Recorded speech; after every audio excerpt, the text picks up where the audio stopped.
खंडोबाला नवस केला, लाखात एक पोरगा भेटू दे मला ग. मराठी माती मधला नवरा हा रांगडा गडी पाहिजे मला ग.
गाणं कमाल आहे आणि आम्ही खूप छान काम केलंय आणि म्हणजे पर्सनली मी या गाण्याच्या प्रेमात आहे, कारण आम्ही कंटिन्यू लूपवरती गाडीत म्हणा किंवा घरात कंटिन्यू गाणं वाजत असतं आणि आम्ही म्हणजे कंटिन्यू स्टेप्स करत असते, मी वाईब करत असते गाण्यावर. सो मी त्या गाण्याच्या प्रेमात आहे आणि जेव्हा आपल्याला आपलं काम आवडत असतं तर ते आपण तेवढ्या उत्साहाने प्रमोट करतो, सगळ्यांना सांगतो की हे माझं काम आहे, प्राऊडली सांगतो की हे माझं आहे. सो हे खूप भारी आहे, खूप भारी आहे आणि हा ओव्हरऑल एक्सपिरियन्स माझा ह्या गोष्टीमुळे खूप छान आहे. सर्वात आधी सर्वात पहिला प्रोजेक्ट जर माझा असेल तर तो शाळा वेब सिरीज होता. तेव्हा मी टिकटॉक किंवा इंस्टाग्राम रील्स म्हणजे ह्यामध्ये कशातच नव्हते. सगळ्यात आधी मी वेब सिरीज केली. वेब सिरीज लोकांना आवडायला लागली. पण असं होतं की तेव्हा मी अगदीच लहान होते, म्हणजे मी जवळपास 9th-10th मध्ये असेल, तर त्यामुळे लोकांना असं वाटलं की हे खूप लहान आहे, त्यामुळे सोशल मीडियावर नसेल. सो मी जेव्हा टिकटॉक वरती पहिला एक व्हिडिओ अपलोड केला आणि तो त्या शाळाचा जो कॉस्ट्युम होता त्यावरच होता. मग तेव्हा लोकांना कळायला लागलं की अच्छा ही ती मुलगी आहे जी आपण वेबसिरीज जी बघतो, नीलू कॅरेक्टर होतं ते, त्या कॅरेक्टरच्या आपण प्रेमात आहोत, ते आपल्याला आवडतंय आणि ही ती मुलगी आहे. मग तेव्हा टिकटॉकला फॉलो करायला स्टार्ट केलं. मग जसे फॉलोअर्स वाढत होते तसं आम्हाला सुद्धा व्हिडिओज बनवायची इच्छा होत होती. मग मी तिथे टिकटॉक मध्ये स्टार्ट केलं आणि त्याच्यानंतर टिकटॉक बंद झाल्यावर आम्ही तो सगळा क्राऊड इंस्टाग्रामला घेतला. सो बेसिकली जे मला लोक ओळखायला लागले ते शाळा वेबसिरीजमुळे. रितेश ॲज अ को आर्टिस्ट खूप चांगला मुलगा आहे, कारण त्याची जी सेटवरची एनर्जी असते ती काहीतरी वेगळीच आहे. तो म्हणजे एक म्हणतो ना आपण सेटवरचा एक स्पार्क असतो, तर तो स्पार्क रितेशमध्ये आहे आणि ते सेटवरचं सगळं वातावरण ना त्याच्या बोलण्यामुळे, त्याच्या कॉमेडीमुळे हे सगळं हसतं खेळतं राहतं. मग आपल्याला किती कंटाळा आलेला असला किंवा झोप झालेली नसेल, आपण तसं जेवलेलो नसू, भूक लागलेली असेल किंवा काही असेल, आपल्याला प्रॉब्लेम असेल तेव्हा काम करताना, पण ते त्याच्यामुळे नाही का ते सगळं सेटल होऊन जातं आणि आपण हसायला लागतो. सो तो एक आहे की रितेश ॲज अ को आर्टिस्ट खूप छान आहे, खूप छान. आणि निकचं आणि माझं काही जास्त इंटरॅक्शन नाही झालं दरम्यान शूटमध्ये सुद्धा किंवा पोस्ट प्रोडक्शनमध्ये सुद्धा एवढं काही झालं नाही. बट स्टील निक आणि अंकिता पण खूप छान आहेत आणि अंकितासोबत माझी खूप चांगली मैत्री झाली. नंतर आधी आमची काही जास्त ओळख नव्हती. आम्ही फर्स्ट टाइम भेटलो ती पण मला ओळखत नव्हती, मी तिला ओळखत होते कारण तिचं जे जाऊबाई गावाचं शूट होतं ते आमच्या बाजूलाच, म्हणजे मी जिकडे वाईमध्ये राहायचे तिकडे पावथन मध्ये चालू होतं. सो त्यामुळे मी तिला ओळखत होते आणि ती मला ओळखत नव्हती. पण नंतर आमची ओळख झाली आणि सगळ्या गोष्टी खूप छान झाल्या. मग आम्ही खूप चांगल्या मैत्रिणी सुद्धा झालो. होमीज झालो. मला असं वाटतं की हे जे संपूर्ण गाणं आहे ना, हाच एक किस्सा आहे की एक म्हणतो आपण की वेचून वेचून आपण एक तयार करतो, तर तसं झालेलं आहे की प्रशांत दादाचे लिरिक्स आहेत, प्रशांत दादाचं हे गाणं आहे आणि त्याची ऑलरेडी सगळीच गाणी हिट आहेत. त्याचं कुठलंच गाणं असं नाही जे हिट नाहीये, कारण त्याला माहितीये, त्याला कळतं की युथला काय आवडतं, लोकांना काय आवडतं, आणि तो त्याच टाईपमध्ये गाणी बनवली. सो तो तर आहेच. त्याच्यानंतर रितेश आहे, मी आहे. तर ह्या सगळ्या ज्या वेचलेल्या गोष्टी आहेत त्या सगळ्या एकत्र आल्यानंतर जे तयार होतं, एक छान प्रोडक्ट तयार होतं आणि ते लोकांना अफाट आवडतं, त्याला यश मिळतं. सो हे बेसिकली हे गाणं म्हणजेच एक किस्सा आहे की सोनालीचा आवाज म्हणजे ह्या सगळ्या गोष्टी ह्या सगळ्या घडवून आणल्यात आणि त्या हव्या तशा घडल्या, हव्या तशा झाल्या, त्याच्यामुळे हे सगळं एवढं यश मिळतंय आणि अजून भरभरून यश मिळेल. ऑब्व्हियसली हुक्स म्हणजे मला त्याच्या आधीपासून आवडतं की खंडोबाला नवस केला, लाखात एक पोरगा भेटू दे मला ग, मराठी माती मधला नवरा हा रांगडा गडी पाहिजे मला ग. सो याच्या पुढे जे आहे ते आईचं तर माझ्या प्रत्येक गाण्यावर किंवा माझ्या प्रत्येक कामावर आईचं खूप प्रेम असतं. आईला ते प्रत्येक कामाचं छानच वाटतं. तिला कधी म्हणजे ऑब्व्हियसली प्रत्येकाच्या आई वडिलांना आपली मुलगी काहीतरी काम करते तर ते चांगलंच वाटतं. ते चुका काढत नाही बसत, ते काय काय चांगलं केलं तेवढंच सांगतात. सो आई आधीपासूनच म्हणजे आईला खरं तर माझ्या बाबतीत खूप प्राऊड वाटतं, कारण काहीच नव्हतं, मला काहीच बॅकग्राऊंड नाहीये. मी खूप म्हणजे एकदम म्हणतो ना आपण शेवटची वेळ असते, सगळं संपलेलं असतं, त्यातून आम्ही पुन्हा वरती आलेलो आहे. सो आईसाठी ते असतं की यार म्हणजे माझ्या मुलीनं करून दाखवलं, आणि सो त्याच प्राऊडली ती सगळं बघत असते. मी आता सध्या एक चित्रपट केलेला आहे जो की छत्रपती संभाजी महाराजांवर आहे आणि लवकरच तो रिलीज होईल. पण त्यामध्ये मी फार काही मोठं काम केलेलं नाहीये, छोटासा रोल आहे माझा, पण तो छोटासा रोल सुद्धा माझ्यासाठी खूप महत्वाचा आहे, कारण ती माझी पहिली फिल्म आहे आणि ती फिल्म मोठी आहे आणि ती महाराजांवर फिल्म आहे, त्यामुळे ते एक स्पेशल आहे माझ्यासाठी ती फिल्म. ओव्हरऑल एक्सपिरियन्स खूप वेगळा होता, कारण की माझा जो फर्स्ट सॉन्ग होता आणि हा सॉन्ग इज अ डिफरंट पूर्ण एक गावातलं ते बोलतात ना मुलांचा आणि मुलींचा ऍक्च्युअलमध्ये हा पूर्ण बोलतात ना लव्ह स्टोरी आहे आणि खूप वेगळा एक्सपिरियन्स होता बिफोर प्रोजेक्ट पासून हा. आणि ओव्हरऑल हा एवढा हिट गेला आहे की मला पण असं झालं की वाव. आणि जेव्हा हे वानखडेमध्ये वाचतं तर ते कमाल झाली यार. म्हणजे मराठी वाजलं असं बोलू शकता, पण मराठी वाजलं. आणि आता मराठी गाणी खूप जास्त हिट होत आहेत. जेन्युइनली जो क्रू आहे म्हणजे जो टीम होती त्याच्यावरूनच वाटलेलं हा आरामात जाणार आहे हा गाणं.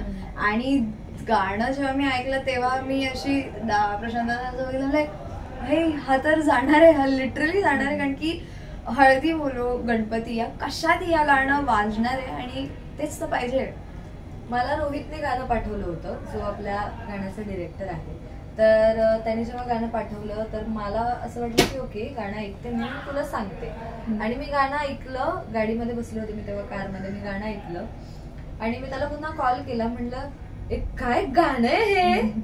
माझं असं होतं की अरे करते म्हणजे करायचंय मला हे गाणं, विचारतेस काय करणार आहेस का, करायचंय तू बोल फक्त कधी शूट आहे. सो बेसिकली माझी रिॲक्शन तर अशीच होती की नाही मला करायचंय, तू डेट्स कुठल्या पण दे, तू मला काही पण सांग, मी सगळं ऍडजस्ट करते, पण मला हे करायचंय.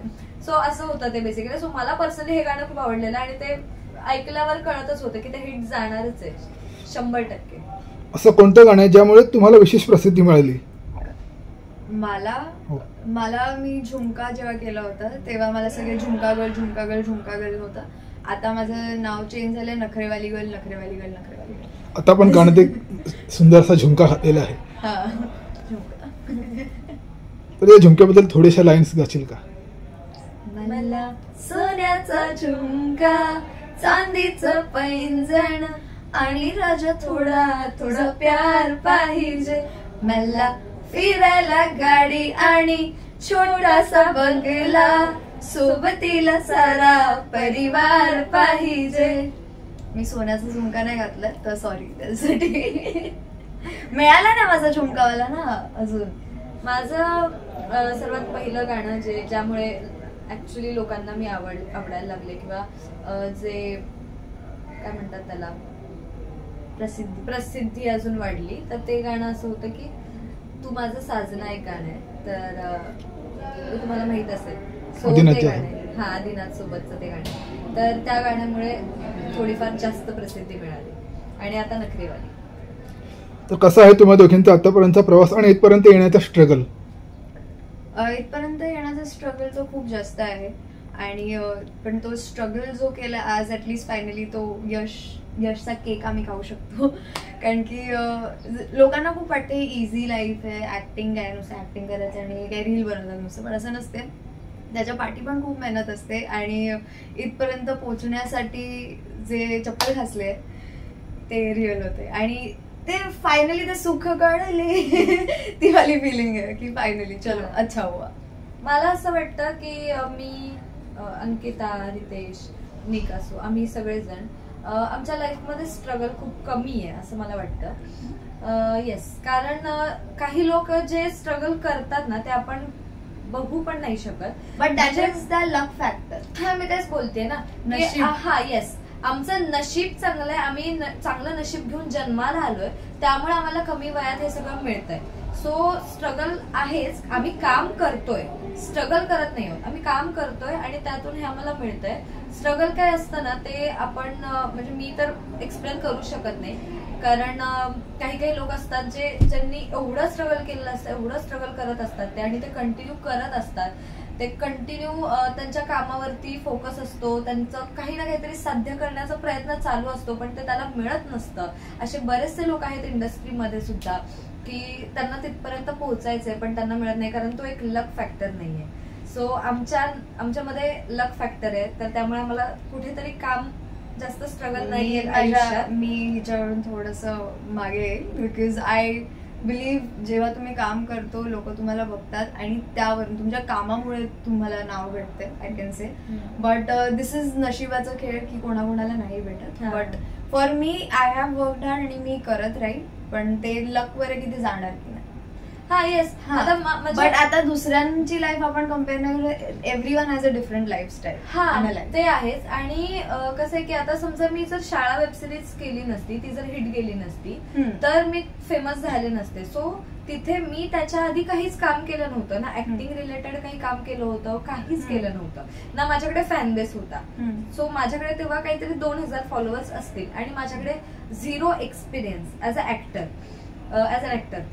सो त्यामुळे मला असं वाटतं की तिथे माझं लक होतं, ज्यामुळे तो प्रोजेक्ट हिट गेला, लोकांना ते कॅरेक्टर आवडलं आणि त्याच्यानंतर मग मी काम करत गेले म्हणून मी लोकांना आवडत गेले. सो तेच मी बोलते. मी ऍट द एज ऑफ 17 एक ड्रीम बघितलं, मला टीव्हीवर यायचं. ऍट द एज ऑफ 24 माझा कम्प्लीट झालं. तर याला स्ट्रगलच बोलेल की I have worked hard to achieve my dreams. जाऊबाई गावाला एक वेगळा एक्सपिरियन्स होता माझ्यासाठी आणि माझ्याकडे गाव नाही मुळात, तर गावामध्ये राहणं हे कसं असते मला काहीच नाही माहिती. आणि एक पॅम्पर्ड किड आहे, म्हणजे सुखसुविधावाली मुलगी आहे मी. तर जेव्हा तिकडे जाऊन भांडी कपडे धुणं सगळं करणं हे जेव्हा मला ऍक्च्युली त्यांची लाईफ कळली, तर ते असं कळलं की Ankita, you very lucky to have a life apart from on the ladies. आणि जेव्हा मी त्यांच्याशी बोलायची काकींशी, म्हणजे एक पॉइंट असं झालं की आम्ही तिकडे जे फॅमिलीजशी कनेक्टेड झालेलो ते एकदम असे झाले की तुम्हाला माहित नाही आमचं आयुष्य कसं आहे, सासूच्या गोष्टी, हे सगळ्या गोष्टी, म्हणजे हे मी तर बोलते माझ्यासाठी हे सगळं डिफरंट होतं. अँड गावाकडचं प्रेम, आपुलकीपणा हे सगळं शिकले आणि कल्चर, ओ माय गॉड, केवढं आहे आपल्या याच्यामध्ये हे मला आयडिया सुद्धा नव्हता आणि जेन्युइनली मी शिकली हे सगळं. तर थँक्यू जाऊबाई गावात फॉर दॅट. आणि अशी माझी जर्नी होती जाऊबाई गावाची. टीम तर अफलातून होती, म्हणजे सुपर कम्फर्ट आणि ते आम्हाला म्हणजे गायडन्स पण चांगलं होतं. रोहित दादा म्हणजे द डिरेक्टर इज सो काम की अच्छा ठीक आहे तुला जसं पाहिजे कर, म्हणजे असं काय होतं ना की हेच करायचं हेच. त्यांना शॉर्ट आणि त्यांचे फ्रेम्स माहिती होते, बाकी ते आमच्यावर होतं की आम्ही कसे एक्सप्रेशन देऊन त्याला बोलतो ना मोल्ड करतो त्या कॅरेक्टर. प्रत्येकाला प्रत्येकाचं काम माहित असतं, जसं की मला माहितीये मला कसं प्रेझेंट व्हायचंय, अंकिताला माहिती तिला कसं प्रेझेंट व्हायचंय. तसंच जर टीम बद्दल बोलायला गेलं तर सूरज जो आहे डीओपी तो खूप क्रिएटिव्ह आहे. सो त्याने जो सीन होता, रितेशचा सीन होता जो वरून हार फेकून, तो एक सीन आहे वन टेक तो. त्याच्यानंतर एक सीन होता जो झाडावरती मी त्याला चप्पल मारते, त्याला चप्पल लागते, तो चिंचा फेकत असतो, तर त्याच्या वेळी तो तर सूरज झाडावर तिथे चढला होता वरती आणि तिकडून काहीच म्हणजे काय म्हणतात त्याला, काहीच सपोर्ट नव्हता आणि तरी तो कॅमेरा गिम्बल वगैरे हे ते. सो मला असं वाटतं की तो त्याचा क्रिएटिव्हनेस आहे, त्याला तेच द्यायचं होतं. सो हे प्रत्येकाची मेहनत आहे ह्यामध्ये. रोहित तर बरेचसे गाणी केली मी रोहित सोबत आणि रोहितचं काम आहे चांगलंच आहे आणि त्याचं खूप सॉर्टेड असतं सगळं. त्याच्या डोक्यामध्ये सगळं असतं की त्याला काय करायचं, आता काय करायचं, नंतर काय करायचं आणि त्याला हे पण माहित असतं की एडिट टेबलला किती लागणार आहे. सो त्यामुळे तो समोरच्या ऍक्टरला तू हे करत राहा नाही करत. तो मला एवढंच पाहिजे, हे भेटलंय मला, डन. सो एक सॉर्टेड असतात त्यांच्या गोष्टी. तर ह्या सगळ्या गोष्टी आहेत. आणि प्रशांत दादाचं तर मी आधी पण सांगितलं की त्याला माहितीये की लोकांना काय हवंय आणि युथ काय उचलून धरणार आहे, कोणते लिरिक्स असतील किंवा काय. म्हणजे प्रशांत दादा इन शॉर्ट रिलेटेबल गाणी बनवतो. रिलेटेबल गाणी, आम्ही रिलेटेबल कॉन्टेंट बनवतो, प्रशांत दादा रिलेटेबल गाणी बनवतो. तसं म्हणायला गेलं तर यश असं जास्त काही मिळालेलं नाहीये. मला असं वाटतं की मी अजून शिकतीये, काम करतीये. मला माझी स्वप्न खूप मोठी आहेत आणि त्यासाठी मला अजून खूप काम करायचंय, खूप गोष्टी शिकायच्या आहेत आणि त्यानंतर पुढे जायचंय. सो आत्ता जे काही मिळतंय त्याच्यासाठी मी स्वतःला खूप लकी समजते की म्हणजे काहीच बॅकग्राऊंड नसताना किंवा बेस नसताना, जो ऍक्टिंगसाठी एक बेस लागतो तो नसताना सुद्धा मला हे सगळं मिळतंय. आणि thank you so much universe, thank you so much तुम्ही सगळ्यांना थँक्यू. कारण तुम्ही सगळ्यांनी जर आमच्यावर प्रेम केलंच नाही, तुम्ही सगळ्यांनी आम्हाला फॉलो केलं नाही किंवा म्हणजे आम्हाला सपोर्ट केला नाही तर हे सगळं अशक्य आहे. सो थँक्यू सो मच सगळे पब्लिक आणि थँक्यू सो मच युनिवर्स. माझी Alia Bhatt okay actor. Okay. So माझं प्रत्येक गोष्टीमध्ये म्हणजे प्रत्येक कॅटेगरीमध्ये म्हणजे ऍज अ डान्सर वेगळा आयडियल आहे, ऍज अन ऍक्टर वेगळा आहे, ऍज अन पर्सन वेगळा आहे. सो असे बरीचशी लोक आहेत, तर ती आता पूर्ण लिस्ट आहे. तर मी ते प्रत्येक नाही सांगत बसत, पण आहेत काही लोक आहेत ज्यांच्याकडे बघून मी शिकते आणि मी त्यांच्यासारखं बनण्याचा प्रयत्न करते. म्हणजे मला मालिका आय थिंक मी नाही करणार कोणती सिरियल, मे बी, माहित नाही का. पण एक आपण असतो आणि आपल्याला म्हणजे मला बऱ्याचशा मालिका येतात, सिरियल्सचे हे येतात की मॅम कराल का वगैरे, ऑडिशन्स पाठवा, किंवा मी पाठवते पण. असंच माझी प्रॅक्टिस व्हावी म्हणून मी पाठवते पण ऑडिशन्स. पण मला करायची इच्छा नाहीये. कारण काय असतं की जेव्हा आपण एखादी गोष्ट करत असतो आपण 4 लोकांचं सजेशन, म्हणजे माझ्यात तरी असं आहे की माझं असं नाही की मी माझे डिसिजन मीच घेते, असं नसतं. माझ्यामध्ये माझ्या आईचं सजेशन असतं आणि माझ्या फॅमिलीमध्ये फक्त तीच आहे. आणि त्याच्यानंतर जे येणार आहेत ते सगळे माझे फ्रेंड्स, जे माझे फ्रेंड्स आहेत ते सगळे माझी फॅमिली आहेत. सो मी माझ्या फ्रेंड्सला पण त्यांच्याकडून पण सजेशन्स घेते किंवा मी जे मोठे मोठे लोक आहेत जे माझ्या कॉन्टॅक्टमध्ये आहेत आणि हे सगळं करून बसले, सो मी त्यांना सुद्धा विचारते की मी हे करायला हवं का नाही. सो ह्या गोष्टींवर मग ठरतं आणि त्यातून मग माझं आत्ता तरी असं मत आहे की मी नाही करणार आहे कोणती सीन. तर या गाण्याची एकूण प्रोसेस कशी होती? भन्नाट, कमाल आणि सगळंच भारी, फंटास्टिक.